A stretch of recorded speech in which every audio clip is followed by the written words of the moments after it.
Ayan mga kasaging. So, yan, andito tayo sa silong ng puno ng saging ngayon. Yan. Kung mapapansin nyo ay wala na yung mga tiyot na dahon. Tapos yung followers niya ay isa hanggang dalawa lang yung followers. So, kung mapapansin nyo, tingnan nyo ang linya-linya niya, oh. Tweed. Dito rin tweed. Ayan. So, iikot ko lang kayo dito sa taniman ng saging para i-update ko lang kayo kung ano ang kalagayan ng saging dito. Yan. Tignan nyo yung pagitan.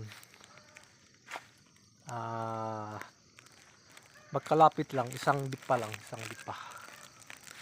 1.5 by 2 meter.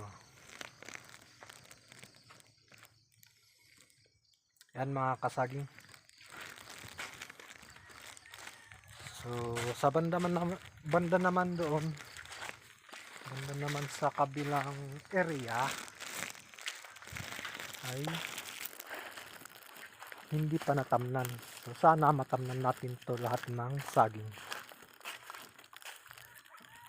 Dati na tinatanim nila dito ay mais. So mga tatlong mga 30 years na hindi natamnan to. So sigurado pag tinaniman natin to ng saging, so matataba, siguradong matataba. Si virgin land. Ito naman sa baba naman palayan sa baba. So halos yun yung sa dulo, pinakadulo. Yung isang area ko dun na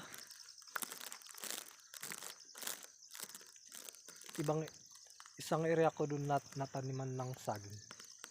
Dun sa pinakadulo. Yan. So sa susunod na update ko, i-condemn natin yung hindi pa. Sa susunod na ako tatanggalan natin sa ng tuyot na dahon, then sundan agad natin ng spray.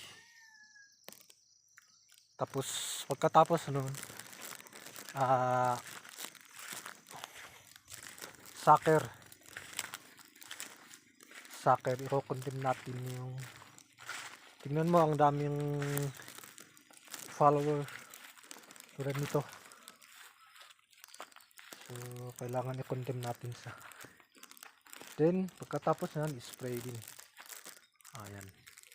Yan, in-update ko lang kayo kung ano ang kalagayan ng saging dito sa 5 hectare na taniman ng saging. So kung hindi pa po kayo nakapag-follow, para ma-update ko kayo kung once na mamunga tong tanim nating saging. So yun, and happy farming. Thank you for watching. So yun lang.